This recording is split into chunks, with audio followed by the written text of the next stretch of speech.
Take a breath.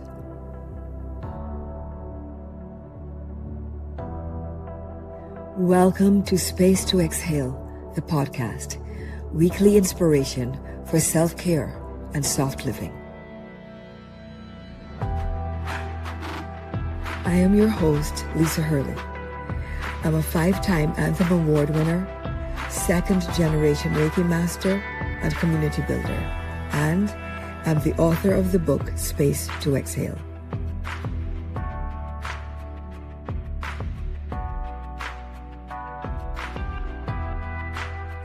Through healing modalities like breathwork, affirmations, and meditations, I'll guide you on a life-changing journey to help you know yourself, love yourself, be yourself, and create much-needed space to exhale.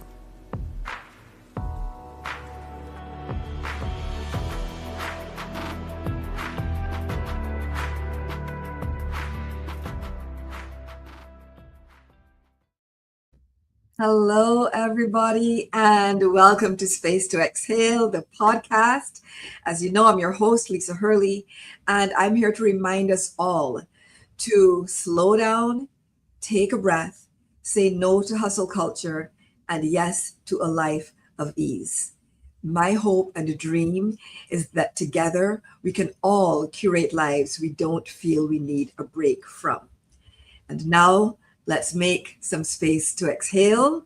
And today, I am joined by a very special guest, my friend, Dr. Daemon Jones. Hello. Hello. Welcome, welcome, welcome. Thank you so much. Of course. Now, we are going to be talking today about menopause. As you know, today's topic is menopause: managed, rest, resilience, and reclaiming yourself. Now, before we dive into the conversations, I want to do two things. The first is I'm going to read for you Dr. Day's bio because she's absolutely amazing. And we are, of course, going to exhale together. So let's start with learning a bit about Dr. Day. So Dr. Day believes that the key to finding happiness and fulfillment is choosing health as your number one priority. When you do, you're able to show up more powerfully in every aspect of life. Dr. Day works with individuals struggling with weight gain. Raise his hand. Let's chat. Let's chat, Dr. Day, with weight gain, diabetes, thyroid problems, and menopause. These health issues are coming from hormonal imbalances that have not been addressed or properly treated. Dr. Day uses lifestyle medicine to reduce chronic disease. Her Replenish, Restore, Reclaim framework proves that diminished health and energy can be reversed with proactive choices. Dr. Day is a licensed naturopathic doctor based in Washington, D.C., and treats patients worldwide. So that's who is going to be in our conversation today, folks. And I am excited. And as all of you know, those who are always here every week when we do this, we start every episode by taking a moment to exhale. And Dr. Day and I were chatting a little bit before the show started, and we definitely need a moment to exhale. And we hope you do too. We are sure you do as well. And so take a minute right now, close your eyes, and start relaxing. Move your head just very slightly, very gently from left to right. And again, move your head very gently back and forth, up and down, back and forth. And now breathe in through your nose. Inhale. And a deep, long exhale.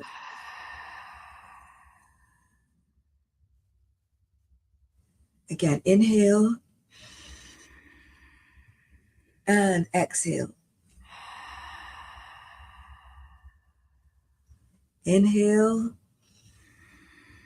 And a deep, relaxing exhale.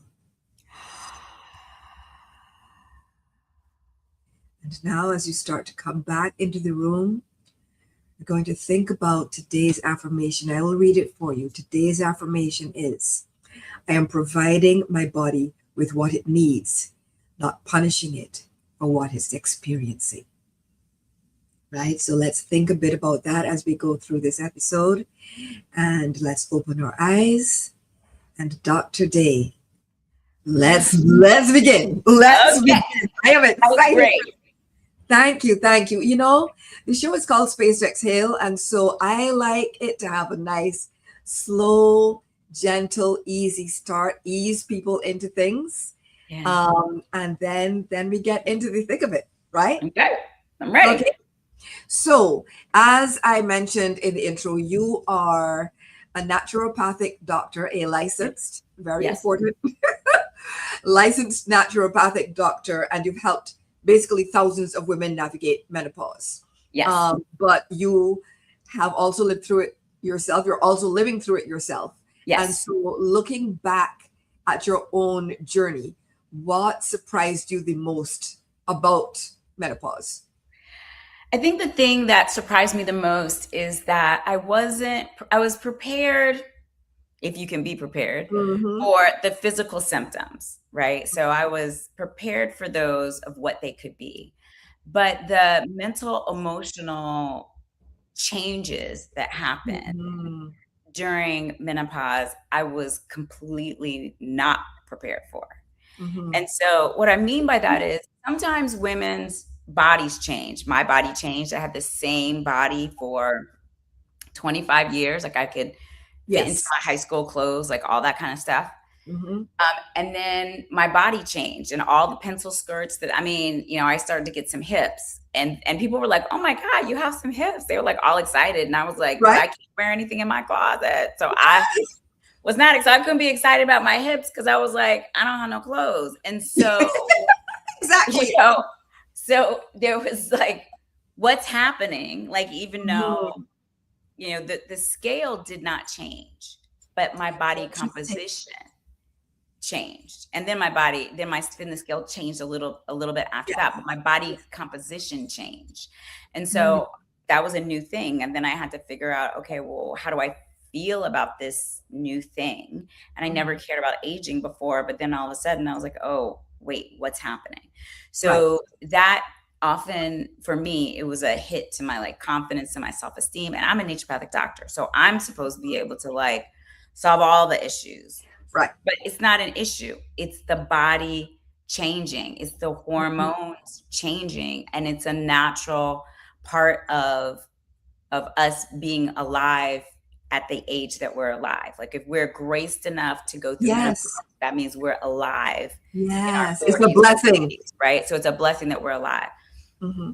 So it's like, how do you put all that together? And then I was single, or I am single. Mm-hmm. And then I'm like, oh, now my body's changing. Now I'm not having my period. Like how does the dating process go? Like the insecurities that come around that. And by the way, I know that happens with women that are in relationships with significant others Yes. or are married. I'm just speaking about myself, like some person I don't even know. And then I'm like interacting with them and what is sex going to look like? And, Oof. so that the mental emotional shift was a big thing that I wasn't anticipating. And then the symptoms, everybody's symptoms are different. My symptoms were intense for a short period of time. But while I was going through them, I'm like, am I going to make it to the other side? Like, even if it was only 6 months, I'm like, because you don't know when they're going to get better. So you don't know when it's going to shift can be unsettling to an organized person, which is, I consider myself that. So that was the thing. And I was like, we have to hold women really gently. And the last thing I would say is the grief. Because it signals the time when you're leaving one phase of your life, which is the child rearing phase. Mm-hmm. But what we're entering into is the wisdom and the crone phase. Like that's where we're entering into, but we're still leaving that phase of childbearing. And for me, I had hoped to have children and I didn't.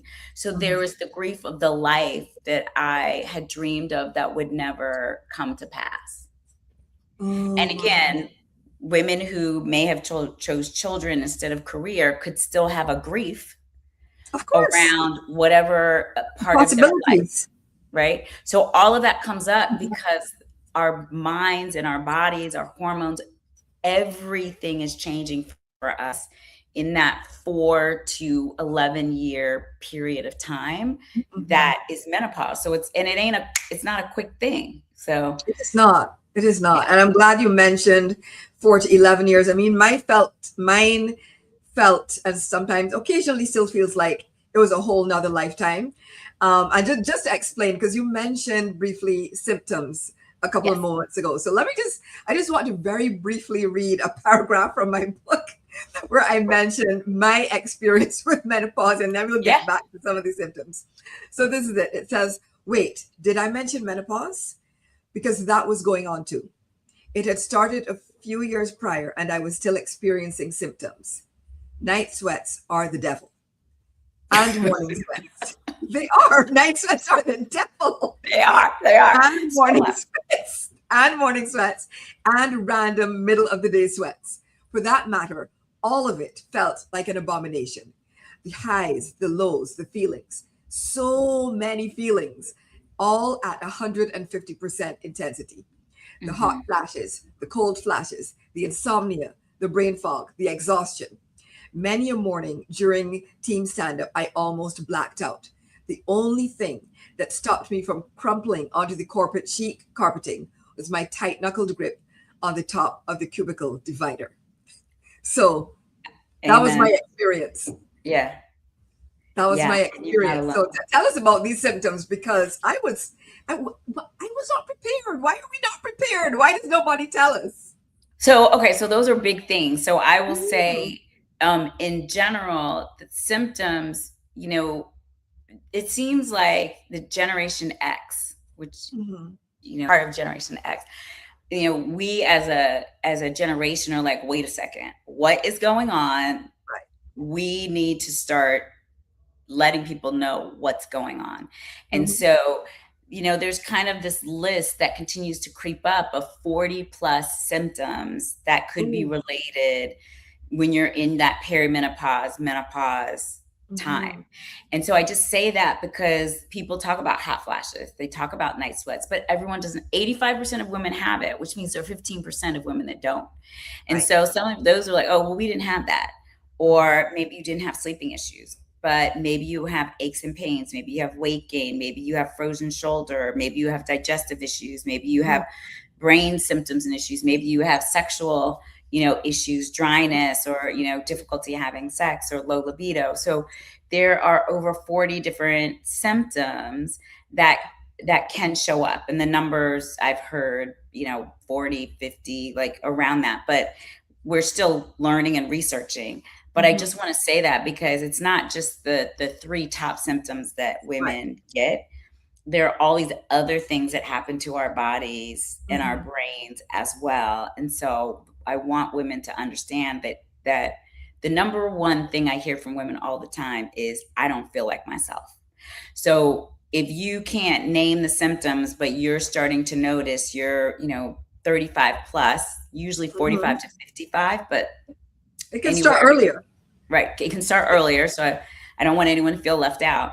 But if you're not feeling like yourself and you can't really explain why, you're probably in that perimenopausal process and you're starting that for it's 4 to 7 years. And then for women of color, it's 4 to 11, right? So there's Mhm. an extra 4 years that women of color are added on. And again, we don't have a reason, Right. but the added stress of life that we live is a very plausible Mhm. explanation, even if Yes. there's no medical research yet behind that. That's what it is. Mhm. And so I just want women to understand that you're not crazy, you're not alone, it's not in your head. It's Mhm. probably perimenopause that's happening to you, and finding someone, not just any person, but someone who's a Right. menopause specialist, because all gynecologists haven't are starting to be taught now, is what I hope, in medical school. But Yeah. um, doctors probably in their 50s, maybe even their mid 40s, it Mhm. wasn't brought to the forefront.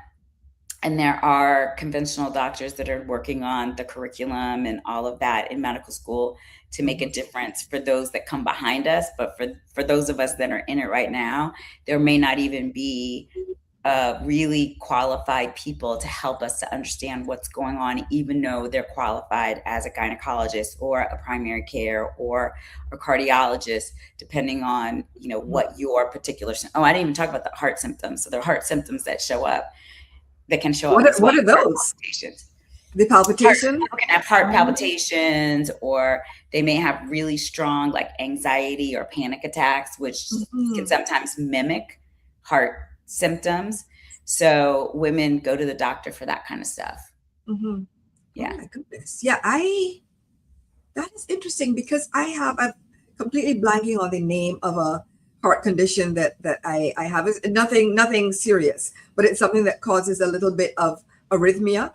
And so there have been times when I've experienced some palpitations and just assumed that it was that, and not realized, oh, it could be related to menopause. So thanks so much for sharing that. Because, I remembered mitral valve syndrome. Yes. Right, that's the thing. And like I said, it's not serious, you know, nobody needs to panic. It's nothing like that. But at least for me, in my case. Yeah. But I definitely, that's a case where, is it the mitral valve or is it the menopause? But you need to get checked out and get an answer.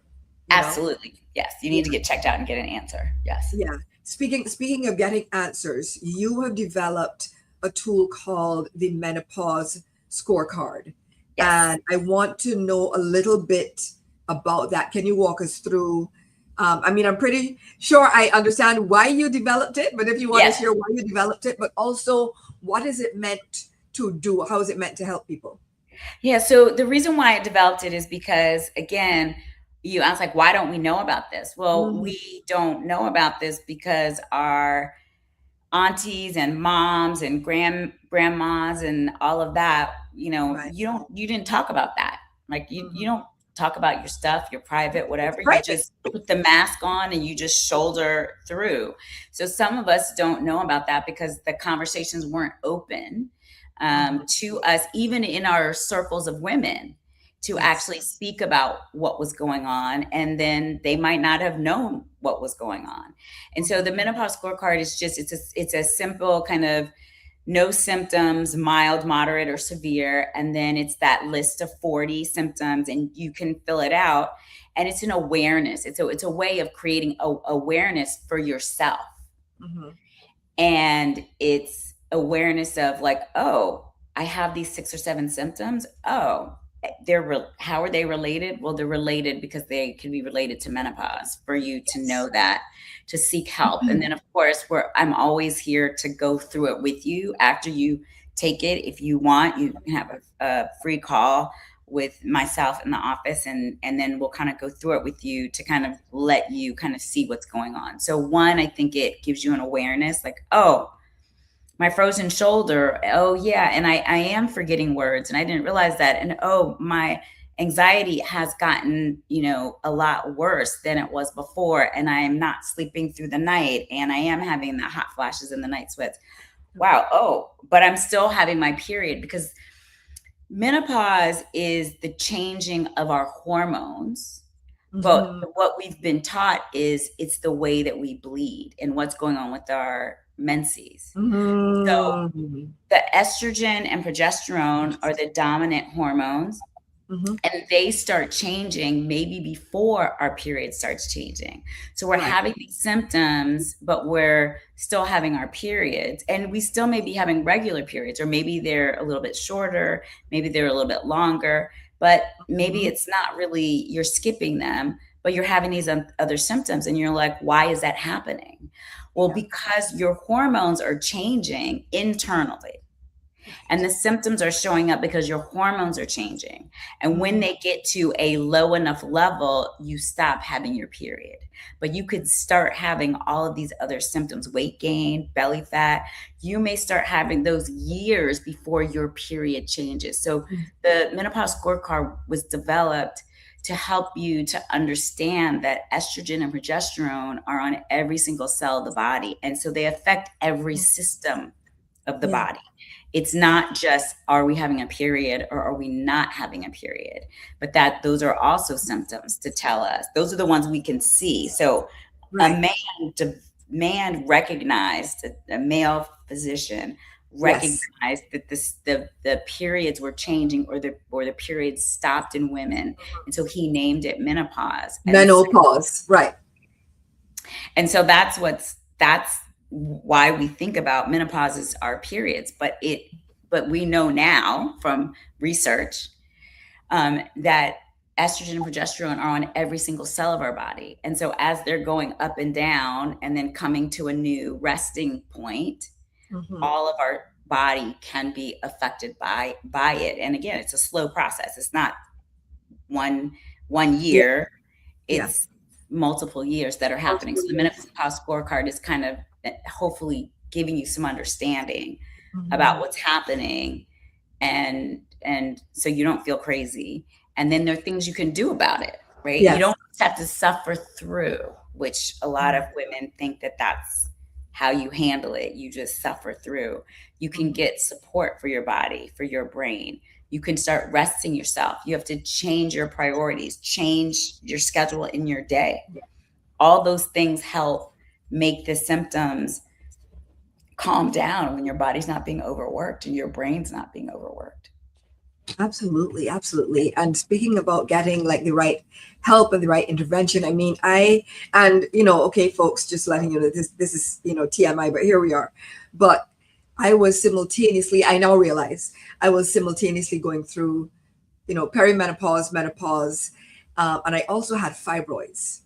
Oh. Right. Right. She's like, oh, bless her heart. Exactly. Oh, so the TMI part is extremely heavy bleeding. So there was no, in terms of, if you think of the Latin and you think of menopause, that there was a lot of meno and menopause. If you think of it only in terms of that physical act that you were Yes. describing. Yeah. If you think of it in terms of hormones, which you explained to us, then it's a completely different thing. So, like I said, lots of menopause. And so that I didn't even realize initially that That's right. I was in that stage Yes. of life. I did not Yes. realize. That's number one. Finally, and this is literally, like I told you before we started the show, it was last year when I can't even describe the level of sweating. I can't. It was not a beautiful glow. It Mm-hmm. was not looking dewy. It was perspiration. Like I said, it was like if my scalp was its own shower head and I Yeah. would just be drenched from head to toe. Yes. My mom was visiting me at the time. She's like, you really use a lot of, you're doing a lot of laundry. Of course, she had a different experience, as you said. So, you Yeah. know, she was not familiar with this part of it for herself. And I was like, that's because I change clothing at least 4 times a day. Yeah. 4 times a day, Yeah. because the level and the not the level, the volume of Yes. perspiration. That's literally just how it was for me. Finally, last year, I went to my OBGYN. I'm like, look, this is too much. I can't handle it. And I wasn't sleeping properly. She said, Mm-hmm. oh, you need HRT. Listen, slapped a patch on me. And that night I slept like a baby. And within a week, the shower head perspiration had stopped. I was like, and I had been suffering for years. Yes. For years. Yes. Yes. Right? So it's, the thing that, so here's what happened when I've been in practice for 23 Mm. plus years, right? And so the year 2002, when I graduated from medical school, naturopathic medical school, was the year that they had research was incorrect research was actually leaked out about this women's health study. And it said, oh, women that are on HRT, you have a higher level of cancer, could happen if you're on HRT. And so all the women got taken off of HRT, right? Because no one wants to be the doctor that gives you a higher risk for Of cancer, course. right? But what happened was the the groupings and the way that they reviewed the research was inaccurate, and they didn't have the appropriate cohort. So we now know that HRT can be very safe, particularly if women are taking it either during the perimenopausal process or within 10 years of stopping their stop bleeding, right? Yes, Within right. 10 years of that, then that can be a very safe process. You still have to talk to your doctor. So don't go say, well, Dr. Day said this, right? Because I don't know all the other things that are going on, but Right. this is a Disclaimer. general Disclaimer, right? disclaimer. Exactly. You Right? call the office. We can talk about it specifically, Exactly. but just general disclaimer. That's generally safe for women, and that there are different types of HRT, right? There are pills that you can take, there are patches that you can use, there's vaginal estrogen cream that you can use. There are different ones. So you do need to have a conversation with your doctor about which thing makes the most sense for you. Right. Same thing with progesterone, same thing with testosterone. So you have to make sure that you talk about that. Yeah. Sorry to interrupt you, but I apologize. Can we talk about the testosterone for a minute? Because I hear a lot of talk about estrogen and progesterone, but not a lot about testosterone. But it is actually a hormone that women need. Yes, I am not a doctor. This is very much a layperson's perspective, but you are, this is something you have studied. Can you tell us more about maybe some of the benefits of having testosterone included in your hormone replacement protocol as a woman going through this stage of life? Yep, absolutely. So I think when women talk about basic hormone replacement therapy, this is what you already said, is that estrogen and progesterone are the two that are normally spoken about, if they're spoken about at all. And so I'll add testosterone into the pictures, but I just want to say this. So women are not only, I think 3% of women at this particular time, right, are taking hormone replacement therapy. That is a shockingly low number. And the reason why estrogen, progesterone, or testosterone, they're not taking it is because the doctors shied away from it, and there was no education to re-educate us that the test results were not actually accurate. They needed to be, re-envisioned in a way that made sense for what the cohort was that was going through that study in the first place. And then since then, the 20 some years since that time, we now have more research to substantiate that HRT can be a very safe process for women. And so now women are getting at least conversations about it, but still a lot of women aren't getting conversations, which again, I go back to hormone, menopause.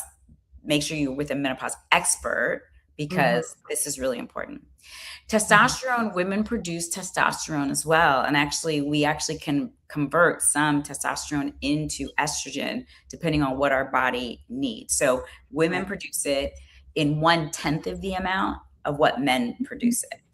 So I think then the other reason why it is in the United States right now, testosterone there's not even one single product for women to have testosterone as part of their protocol. So if we're using testosterone, we're really taking the treatment for men, and then we're saying, okay, about 1/10 of it is what we'll guesstimate for a woman, because the FDA hasn't approved not one product. We don't even have ridiculous. One, right? Ridiculous. Even though it's something that's in our bodies, it is ridiculous, right? So I say that to say that again, and trying to get it approved, they're asking for so much more than they did even for so many other type of treatments. Like you have to have this test and that test, and so it's like it's so slanted. And if a man has a problem, I mean, how many libido producing things, so ED, all of that they have 5 million different options. But testosterone is not just for low libido, but it also can help with brain. Like it's like the motivating hormone. If we had to kind of create like a quick name for it, it helps us be focused and clear and motivated, because oftentimes women said they feel less motivated while they're going through all of these physical changes and mental emotional changes. They just Right. sit on the couch and they don't want to do anything. So it can help with clarity Stop from a stop brain. talking about all my business, Dr. D. Because let me tell you, I was sitting down on the couch, not doing anything just before we started. I did not consent to you sharing my business. Oh, snatch my. That's what I'm Listen, going to I do don't even after have no this, more right? edges left when you snatch them. Exactly. Woo! I mean, you're not alone. You're not. And Right? that's the thing. These conversations, I love talking about these conversations because I'm never alone in the conversation. There's always a group of women, and that's why I love the community work that you do, because community work is how women heal. Community work is how women heal. And we have to be reminded of that, because again, if you're tired and you don't feel well, you're on the couch, you barely got through work or whatever. I don't have time to hang out with my girlfriends. But one of my girlfriends was just here from last time she was here visiting was 5 years ago. Right. And I was so excited that she was here for the weekend. And she was like, I didn't even know I needed this as much as I needed it. I'm like, yes, we all need it. You got to put it on your calendar. Don't overschedule yourself, but put it on the calendar and keep your appointments with your girlfriends. Of course, we understand. Of course, we understand when you feel you're so tired and you like, I just can't do it. And it's like, okay. Yeah. But in the same token, the healing happens when you can get together with your girlfriends and just be with them and know the things that you are dealing with, that they're dealing with them too, or the things that you're dealing with, they can support you through the process. Yes, absolutely. Right. Absolutely. And one thing that I wanted to touch on, speaking of that, is the process of getting advice about navigating your career while also navigating menopause. Because as I explained, I felt like it was going to end me. And being able to have conversations about that, being able to meet up with your girlfriends who are going through something similar and say, hey, this is what's happening to me in terms of menopause and my career. You know, is it happening to you? Have you experienced it? How do we navigate it? Can we find solutions? Can you tell us, about that? Yeah. So here's the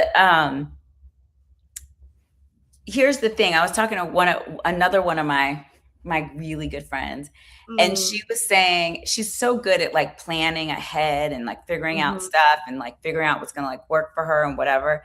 And she was like, I think I need to create a course for women to make sure that they are financially set in a way that they can retire if they want to when they're in their 50s. So kind of right around this menopausal time, because our brains shift and our energy shifts. So if we're going to talk about like how do we deal with that in a work function or a corporate function, those things are, again, there are real things that are happening. Yeah. And so we have to kind of think about the what is our capacity? And so the first thing is, if we know we're going through this and our energy level may be a little bit lower and our body is like reorganizing itself, or we're feeling like a little bit more tired, because there are two things that happen in this, or three things that maybe happen during this. We're in our midlife, right? So we've been pushing in our careers for maybe 10, 15, 20 years, and we've been pushing too much because we're in the hustle culture. And we all haven't read Lisa's book yet to tell us that we need to like tone it down, or we read it and we're like, that's not me, when it's totally us, right? Or that sounds good, but I can't do that. I have to keep hustling. So all of our young 20, 30, 40 something think we can do all the things. And we don't have the wisdom yet to know that we didn't have to do it that way. So we're tired. and our adrenals and our stress hormones are like not on point, and maybe we don't have enough Mhm. of the vitamins and minerals and nutrients. So when women come into my practice, they're always really surprised, like what you eat and what kind of supplements and all these things can make a difference in your energy Mhm. level, reduce the hot flashes and the night sweats that you're having, or you might sleep better. It may not go away, but it can mediate it, because our Yes. body is so exhausted and tired. It doesn't have the bandwidth to navigate all those things. So how that relates to work is, first of all, you have to realize what your capacity is Mhm. for work. So I think that that's important. Then a lot of women, when they come into this time, they do have brain symptoms. Like for me, I literally couldn't remember words. And so I'm a speaker, I'm a public speaker. I give webinars, I do all these things. I'm in the middle of something and the word is gone. Yes. And if my capacity is here, the word is right there. And I was like, And you I can't find it. can't get Yeah. it. I Right. can't get it. Yep. So in the middle of like a meeting or a presentation or, anything like that, like you could, the brain fog or the, not being able to remember and recall the words, or, Mhm. we feel like we're not as capable. And here's the thing that's funny. So even though we may feel we're at a lower capacity than we are, Right. our capacity is still higher than that as a group for females than it is for males and they're not even going through it, right? So So the truth, that's facts. That is 100% facts it's right there. but we feel like we're incompetent, but we still are. And so why am I saying this? Because in the workforce, women may start to have hesitations around going for that new job or going for that higher Mhm. position because they don't feel as capable.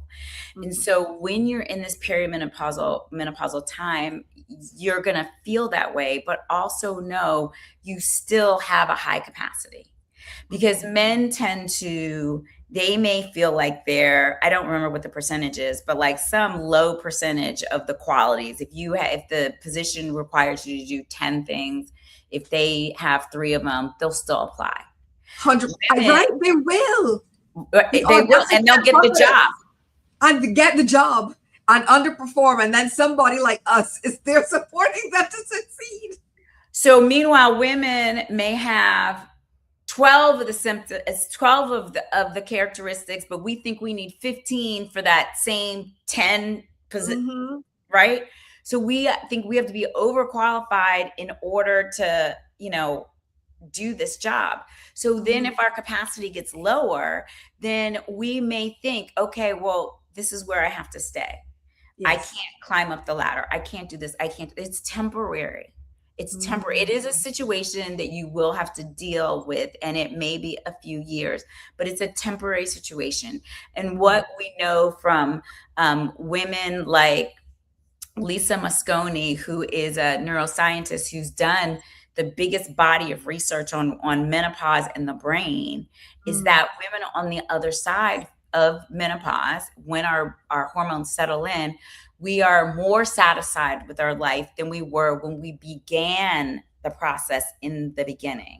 So from a work perspective, don't think like your work career is over, or you can't apply for those positions, or you can't do those things, because you still have the capacity, and your brain literally is changing. It is Yeah. pruning out things that thinks we no longer need. It is trying to make us more streamlined, and it's helping us to make better, efficient decisions instead of decisions based on how hard can we work. Right. Mhm. And Mhm. so from a work perspective, during these years, we do have to everything that you say in your book so seriously.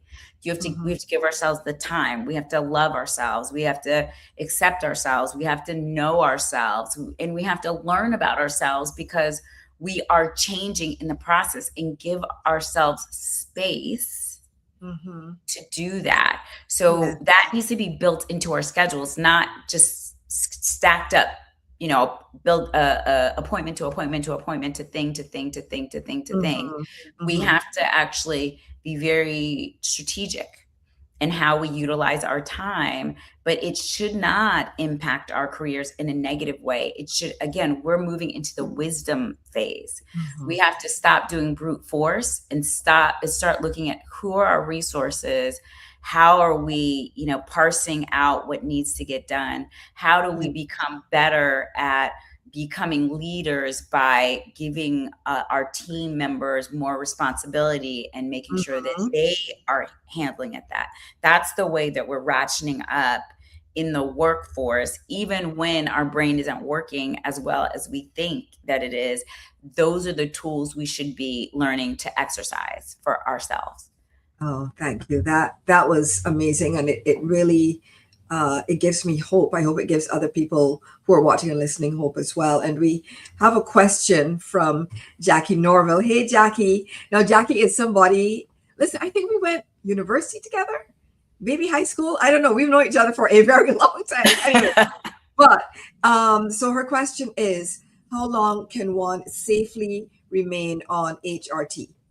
I think that's a really, it's a great question, and it is important to understand again how we shifted, like what we've learned. So I will say that there's some benefits when we take hormone replacement therapy. What we're doing is we're replacing at a very low level, lower than what we actually produce in our bodies while we are producing estrogen and progesterone and testosterone. We're getting a lower level than that, and much lower than if you took the pill or took oral contraceptives. So the first thing, I just say that because a lot of people are scared. Oh, I'm only taking it for this period of time until my symptoms go away. But the amount for hormone replacement therapy is lower than what we physiologically produce, and lower than the oral contraceptives that women have been on for like 20 years or whatever, right? So that's the first thing I want you to understand. Then when we do take hormone replacement therapy, when we stop taking it, we no longer have the protection. So if we have a patch, we take the patch off. We're not using the patch anymore. If we're taking it orally, we stop doing that.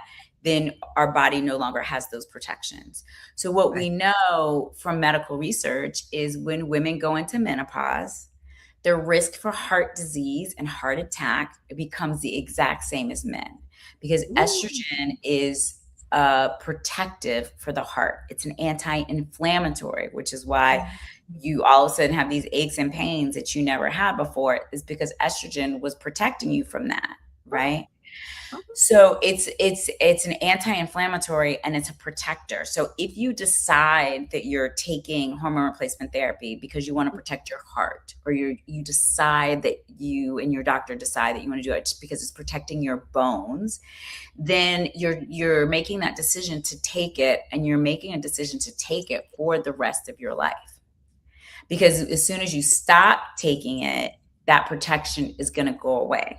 Yes. So that's a conversation, again, you should have with your menopause expert. Like, does it make sense? And have some of that conversation, because some people take it for relief of symptoms, and other people take it because they're actually choosing to make it a protective part of their lifestyle.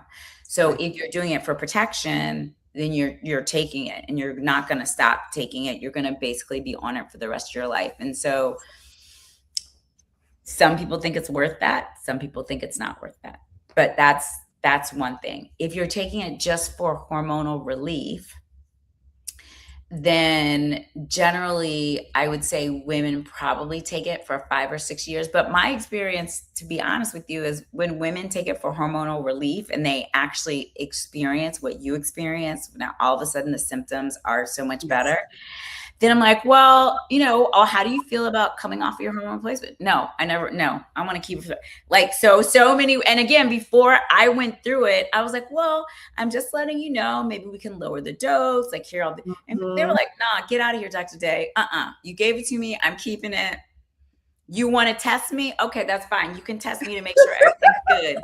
I'll do the testing every year with you, but I am not coming off of that. And I'm like, okay, I wasn't. I was like, oh, I'm like, okay. I'm not insisting. I'm just suggesting. I just think, okay. We were cool before this conversation. I want to be cool with you again. After the Listen, conversation's over, I'm just doing you a can't check. take away somebody's lifeline and expect them to respond well, because it really feels like I can't imagine my doctor even suggesting that to me right now, Yeah. because things were so bad before. Mm-hmm. They were so bad, like I can't go back. Right. You cannot go back.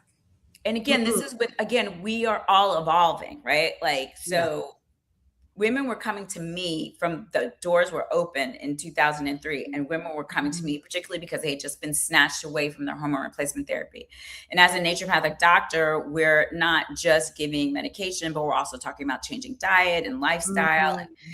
and like resting and relaxing, and those are kind of part of the tools that we use. And so I was working with them on all of that, and I was giving them compounded doses. So they were going to compounding pharmacies as opposed to just being able to go to your regular pharmacy and get a Got you. prescription. So I was doing that from the jump. But Right. also, to be conservative, I was like, well, if you want to, keep you on low doses and have you come off, and does that make sense? I would have that conversation. But now, 20 years later, they're like, oh yeah, we have bioidenticals in patches and you can get it from your local pharmacy. But Mm-hmm. that wasn't the case when I first started doing the prescriptions. And Right. we do know that there's a difference with the bioidenticals, which are now pretty common in Mm-hmm. practice. Those don't cause the same type of increased risk for cancer that the synthetic hormone replacement therapy was Mm-hmm. causing, which was what was happening in 2002. So we have better tools now for women. Yeah. So I don't have to have those same conversations as I did before. But yeah, so I was surprised, but I was like, oh, I get it. Like, I understand now. I Yeah. understand so much better. Yeah. Yeah, because you have to go through it. I mean, as we were saying before the show, like there's a difference between theory and practice, and there's a Yes. difference between knowing about a thing and knowing and experiencing the thing. Yeah. So, you having concern and empathy for your patients is one thing, and you experiencing exactly what your patients are going through is a different thing. So I completely understand how that would have changed your approach somewhat, because you're like, oh, now I get it. Now Now I I get it. understand. Yeah, now I get it. But it also, you talk about this so much in your book. And thank you so much for your book, by the way. It's amazing. So I'm so happy you everyone, like I'm sure, should get it if you don't have it already. But for me, like when I was teaching patients and I didn't have it, like if I was able to get them from 10 hot flashes a day to like 1 or 2 hot flashes a day, and they were like, this is amazing, I felt like I was a failure because I didn't get them to 0. Dr. Right? Day. I know. And I felt that way for like a long time. Like I was like, what am I missing? Like what am I missing in my protocol? How am I doing this wrong? Right. Instead of recognizing I was a person who was supporting them in this natural process that was happening anyway. And that from 10 to 2 was life changing. Right. Yes. Like that's huge. And I was like, I didn't give myself the credit and the knowledge and the that I was really offering something that was really helping them and supporting them in certain ways. And I think I always try to make sure my patients don't feel that way, but I was like, but I don't need to feel that way either. Like I have something to offer. And to say that is not bragging or boasting. It's because I've put in time and energy, and I've had my parents and my grandparents and my friends have poured into me so that I can have these gifts and I can have these skills, because that's what my genius is. And so I should be proud of myself for all of this that instead of being, oh, I'm still not good enough. I'm still not good enough. Like that's so detrimental to have that feeling. It is. It is. And it's interesting because myself and so many, I guess, it's a birds of a feather thing. So high performers tend to hang out with other high performers, right? Yeah. And so what you described just now is literally how I was feeling last week, right? You're feeling like a failure. You're not doing enough. Is it up to scratch? Whatever, all this stuff. And then sometimes you really have to sit back and look at the facts, not the feelings, Yeah. right? Because Yeah. feelings are not facts. And Yeah. look at the facts and say, but wait, in your case, I've helped this many patients. I've actually changed people's lives for the better. And not just once, but there's continuity, Yes. right? There's Yes. consistency. You've been doing it for 20 plus years. Yeah. And, that speaks to, not to character, to persistence, to expertise, to so many things. But you're right. We do it to ourselves. We Yeah. do it to ourselves. But I just want to say, we appreciate you. That, like I said before the show, I was so excited when you said that you were going to, you agreed to come on the show. I was like, that God, I hope we're going to talk about menopause because, again, this is going to, I hope, in fact, I feel it will Yeah. change some people's lives, even if it's only just one person. Yes. That's a lot, That's a and lot. it's a lot. And you talked about, your 80%, 20%, but I just want to say 80% is an A, right? At least it was back in the day. I don't know if they've moved it back to 90, Yeah. moved it up to 90% now. Yeah. But it's an A. 80% is a good grade. Yes, it is. It's a It good is. grade. It's a good grade. And we have another question that I want to pull up now. I will say, folks, yes, Dr. Day is a licensed naturopathic doctor. Yeah. She is here as a guest on the podcast. She is not here to diagnose anyone. She is not here to treat anyone. She is giving general advice. Okay, Yeah. and with that, so this comment says, hello, this is so very helpful. I'm in full-blown menopause and I've been on HRT for about a year now. Due to my insulin levels rising, I'm also now on Ozempic. Is Okay. there a risk using both? I'm a little concerned, especially the risk of osteoporosis and how the GLPs may or may not affect bones and muscles. So, Yeah. Dr. Lilly, you can answer this as you Yeah, wish. so I'm going to answer it broadly, but certainly you can schedule an appointment. Like there's a free 15-minute call you can just get from our office because I don't have any new patients that I haven't had a call with before they come into the practice. And we do that just to make sure it's a good fit. And so, so just know that if you need more specific information. But what I will say generally is that hormones, so you have estrogen and progesterone, which are hormones. We have testosterone, which we talked a little bit about, and they're called sex hormones, but really we know that they do so much more than that. So when they were originally found, they were miscategorized. Then you have other things like cortisol, which is your stress hormone. You have insulin, which is the hormone that regulates your blood sugar. You have thyroid, which regulates your metabolism. And so all of these are kind of like the four big ones that I work with in my practice, and they influence one another. So to answer that first question, they are going to influence each other. So it is important to recognize when you're using some, they're going to influence each other. And so in ways that can be beneficial and in ways that maybe are not as beneficial. So in general, I would say that's important. So Ozempic is a GLP-1, which means it works on helping insulin become more effective and efficient. So that's what the idea is. And we actually produce GLP-1s in our bodies in very small amounts. So when people are put on GLP-1s, they're putting on thousands of times what our body actually produces. And when I work with women, or if I even give them GLP-1s as an option, right, I always make sure that they have lifestyle tools in place. right. So different things that they're eating, how they're exercising and working out, what they're doing for sleep, how they're managing their stress. These are all very important components.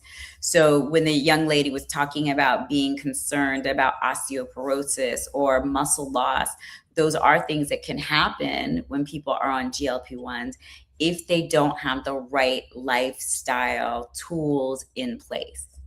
And so the challenge I find when women come to my practice from conventional medical doctors is they're not holding them accountable for making sure that the lifestyle factors are in place. Because when those are in place, then the bone density and the muscle wasting tends to be minimal, if any at all. And so that's again, it's a complex question, and she has a good point about being concerned, but really the key is do you have a whole program Right. A around you? Do you have comprehensive a whole protocol. system? Yep. Yes. Yes.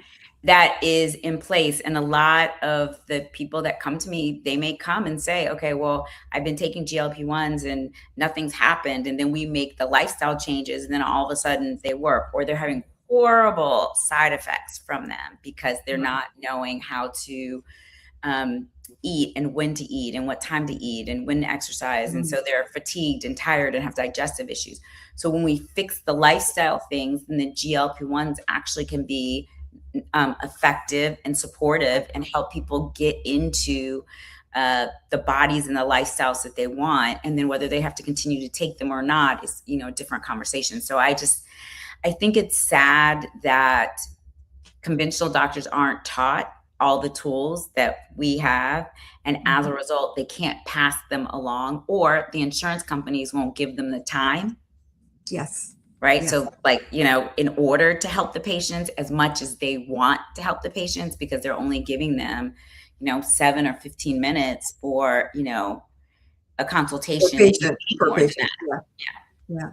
And you can't really delve into a patient and pay them, even if you are paying full attention on you as the physician or provider, even if you are paying full attention, you can't actually fully dive into what a patient is experiencing in 7 minutes. No. You can't do it.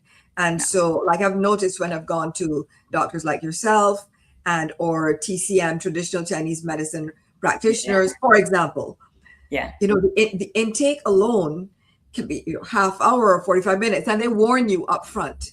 This first appointment especially is going to be probably twice as long because here's everything that we need to know, and they want to take the time and give you their undivided attention and get into causes, not just symptoms. Find out about the symptoms and delve into the causes. That's right. And so having you need time to be able to do that, know. And speaking of time, but speaking of time, we're almost at time. But I want to ask you two more questions. Okay. So one is,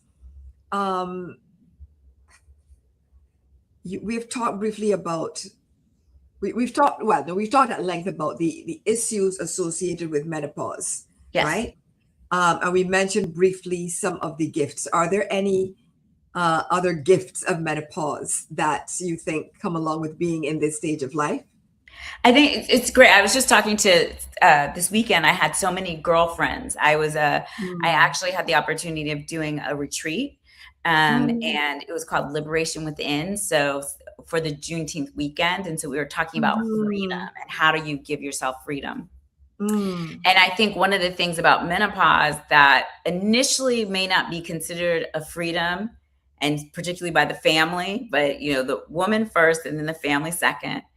There you go. Is that as estrogen declines, our veil of having to care for everyone comes down. It does. And so the benefit of that, that's why like women in their 40s, oh my gosh, I don't care as much. And then women in their 50s, I don't care as much. And then it seems every decade they care less about what other people think. Yes. And then they're owning themselves. And some of that is that decline of estrogen that that veil of I have to take care of everybody else comes down, and it's like, wait a second, I need some time for me. So Right. I think women at first can have like guilt or Mm, conflicted feelings about, I want to take care of myself. I'm not gonna do all the things that I did for you all the time. And we talked about mhm. that during the retreat. And when Yeah. that veil comes down and then you start to say, well, no, this is how I feel and I need time for me, and I'm gonna do this for me. That is a benefit and a gift. Not caring Mhm. so much about what other people think is a gift, because you're Mhm. now connecting more with Yeah. yourself, connecting with your higher power, and that hopefully you can like divine your passions and what you want for the rest of your life. Because if you're in your 50s, you may have 30 plus years left, Mhm. right? But you have 50 years already gone. So you want to make sure Yes. that you're making the most of that time as you move forward. I think that that's a huge gift that first could feel like a conflict, Mhm. but once we surrender into it, then we actually give the people around us an opportunity to learn how to do things for themselves. We're not taking over those responsibilities. And that's a gift for them as well, even if they don't feel Yes. like it, right? Yeah. Get some independence. It makes them more independent. Yeah. And Yeah. so I think Absolutely. that's a huge thing. And then again, Dr. Lisa Mosconi, her book is called Menopause Brain, which I love. She has multiple Mm. books, but that's my favorite one. Um, Mhm. she talks about that women are more contented Mm. after menopause is over. And so again, your body's shifting and changing. And I think that there's a mental, emotional component of acceptance Yes. and wearing the crown of being the elder that does help you to feel so much more contented in Mhm. yourself and in your life, and doing things that give you that joy for who Yes. you are and who you're becoming. So I think that's also amazing too. So I think those are some gifts that we need Mhm. to embrace more. And you talk about them. You give us exercises in your book, like Mhm. take those seriously, like that self-reflection and the journaling that you have us do. It can give us, Mhm. a space to exhale and be like, yeah, Mhm. I'm doing this right. Yeah, Yeah. absolutely. Thank you Yeah. so much. And Yeah. speaking of getting space to exhale, what does having space to exhale look like for you right now in this moment? You mentioned, I won't get into detail, but you mentioned that you are dealing with a lot, Yeah. right? Yeah. And so in this season of your life, both with menopause and everything else that Yeah. you're dealing with, what does having space to exhale look like for you right now?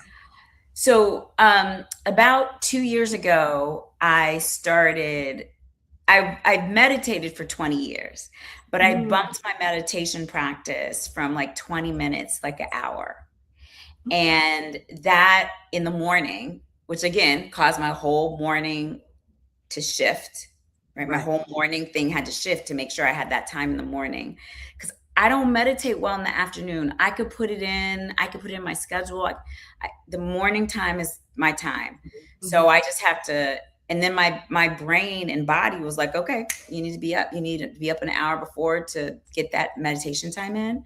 Right. So that is huge for me, to be able to have that. And then I started exercising. So now my morning routine is like 2 hours, which I can't even, like, I'm like, where did I get the 2 hours, right? Right. But my focus shifted that it was important enough to me Mm, mhm. to have it. And because when I came clear about that, so that's what I do. And so I get that in all the time. So that morning time, I try to cherish it and I covet it. And sometimes if something goes, it's the exercise, not the meditation. And I was like, well, I'll figure something else out later. Yeah. But the meditation is really important for me. Yeah. And then just, some people may already know. So my father passed away in February. And so there's grief that's Condolences. Yes. happening as it relates to that. And then my Mhm. best friend passed away in May. Oh, So, oh my gosh. the space I'm to, so sorry. yeah, I mean, so what you're saying is real. And the Mhm. only reason I'm sharing it is because people have to understand that space to exhale has to happen, right? It has to happen because my mom sent me something that these monks had posted. She loves the monks, and so she's following different ones.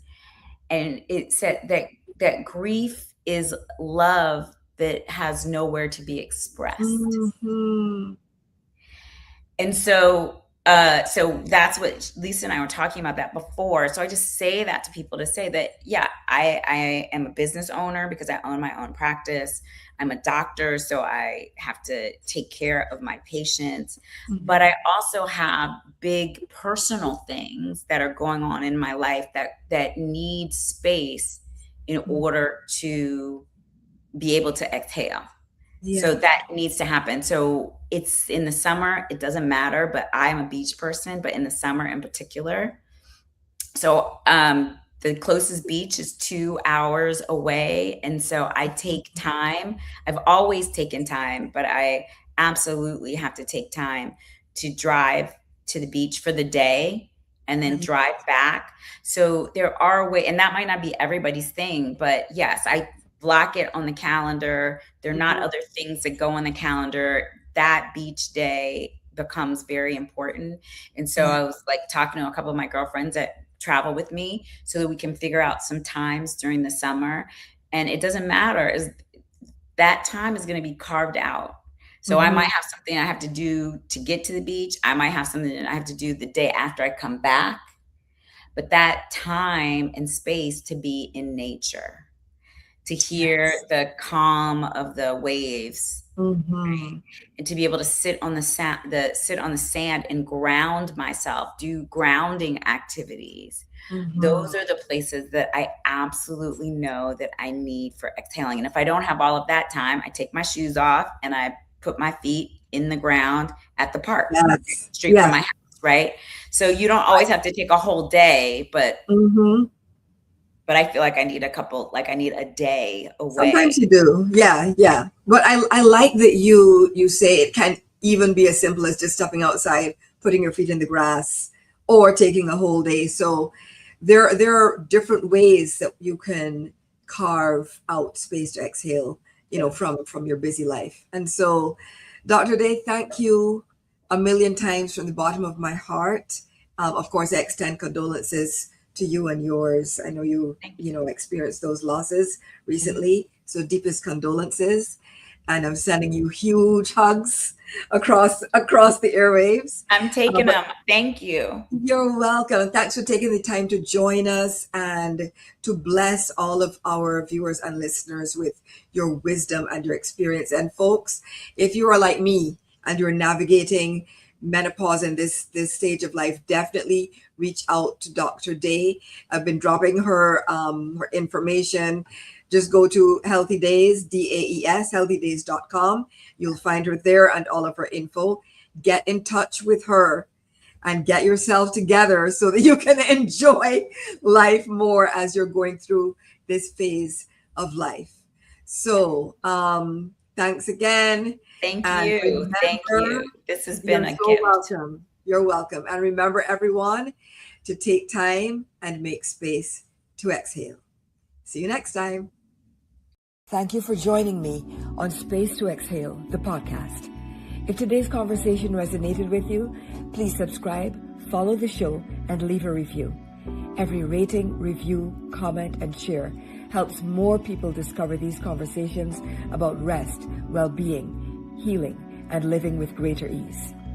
Join me live every Tuesday at 12 p.m. Eastern Time on LinkedIn, YouTube, and Facebook, or catch the replay wherever you listen to your podcasts. To stay connected between episodes, visit spacetoexhalebook.com, subscribe to the Gentle Breath newsletter, and explore my award-winning book, Space to Exhale. Until next time, remember, you do not have to earn rest.